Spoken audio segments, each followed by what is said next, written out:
Hey everybody, welcome back to my channel. I'm Lala and today I'm going to be showing you guys how I made my sweet potato pumpkin pie. Yes! Okay, so let's get started. So here I have my sweet potatoes. I've washed them and wrapped them in foil and baked them until they're fully cooked through.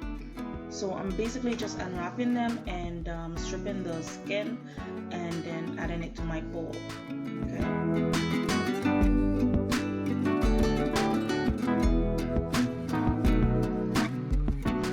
Three of them, but I will not be using the whole three in this recipe. I'll be measuring it out so it's easier for you guys to make this. Okay, so now that's done, I'm just going to use my potato masher and I'm going to mash this up. It will help me to measure out my cups more better than when it's all in clumps, you know what I mean? So make sure to mash it out as best as you can. We're gonna puree this in the blender as well, so yeah, just as best as you can so it's, you know, it's easier to measure out. So I'm just using 2 cups each. I'll have everything listed in the description box below as usual. So now that I've done that, I add that to my blender. I'm also doing the same thing with my pumpkin puree and I'm adding that to the blender as well. Okay, I'm going to blend these together so that they're the same texture.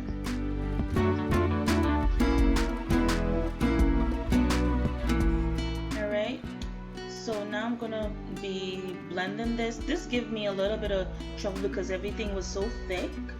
It didn't blend at first, so it wasn't moving. So I added my evaporated milk to that. And yeah, it was basically still giving me a little bit of trouble, so I try to shake it up a little bit.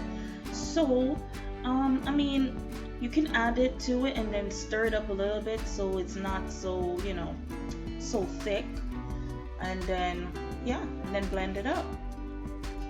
If you know there's an easier way to do this, then hey, go ahead, do it.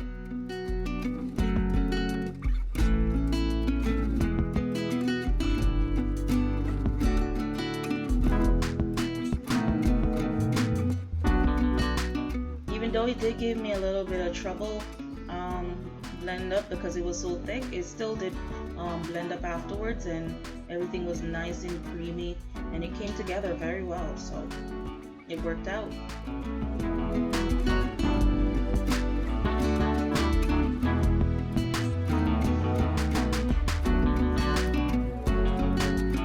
Alright, so now that's done, I'm going to set that aside and move on to the other part of my filling. So here I have my butter and my sugar and I'm just going to whisk that up until it's nice and fluffy. I also have my eggs and vanilla on standby, so when I'm ready I'll just start mixing in my eggs.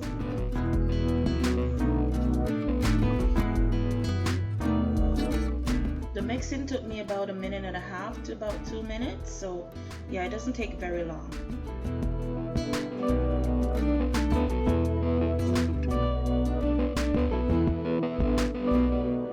Please remember your butter should be at room temperature, also your eggs, so that everything will be incorporated properly and it won't mess up your pie. So here I just added my I added my, jeez, I'm thinking seasoning, but that's not what I'm trying to say. I added my spices, yes, my spices, and yeah, I realized that it's not gonna fit in this bowl, so I just transferred it to a larger bowl, and yeah, I'm just gonna add my puree to that, and I'm just gonna give it a quick whisk to combine.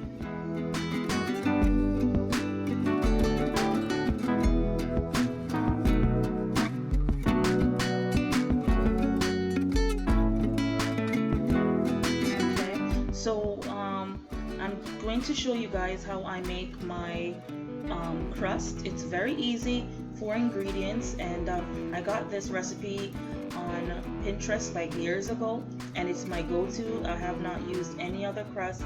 This is a crust to use. It's so delicious, super buttery, and flaky and delicious. So I'll have that in the description box below as well. Yeah. So basically I just added my water and I'm just kneading it all together. So this dough, you can use it right away, or you can place it in the fridge if you prefer, but I'm gonna use it right away because I want to get this popped in the oven. By the way, I'm preheating my oven to 350 degrees Fahrenheit. I'll have all the instructions in the description box below. This is very simple, you guys. As long as you get your batter together, you just do the crust, and then you can just start baking. You know, if you don't want to make your own crust, you can buy the frozen one if you like, but my husband likes this crust better than the store-bought, so yeah, I decided to make it. And it's very simple to make. So yeah, so I have my pie plate here. It's not very deep. I mean, it's maybe like an inch deep or so, but if you have deeper, then you know, you can use that as well. Maybe you want to double the recipe for the dough, but yeah, you could do that. I'm just making sure it goes out to the edge, and then I'm just gonna trim it off a little bit. I'm not gonna try and do the scallop edges like I see some people do. I can't do it, so I'm not gonna even try it. Anyways, so it looks fine like this to me.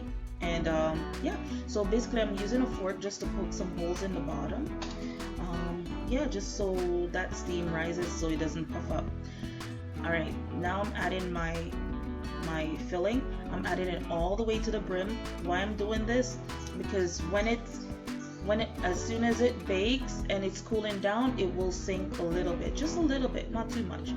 But here I have extra filling, so I'm going to use my store-bought ones to use the rest of the batter for. So yeah, you don't have to make your own pie crust, but yeah, for sure. But the homemade one tastes way better, just saying. Alright, so I'm going to bake these off in my pre-reheated oven. So the homemade crust one, my main one, I baked that for an hour, and this one here, I baked it for 50 minutes. Okay, so yeah, they bake a little bit faster because they're thinner, and pretty much it was like leftover batter, so you know. But I didn't pop it in the fridge. I let it cool at room temperature. If I popped it in the fridge, I would have gotten a better slice, but I didn't. I just wanted to finish this video in time because this video was supposed to be done like 2 weeks ago, and I got caught up doing something else. So yeah, I just wanted to get it out to you guys. So yes, you get a better slice once you pop it in the fridge. And there you go, you guys. Anyways, thank you so much for watching this video. Please remember to like, share, and subscribe, and I will see you in the next one. Bye.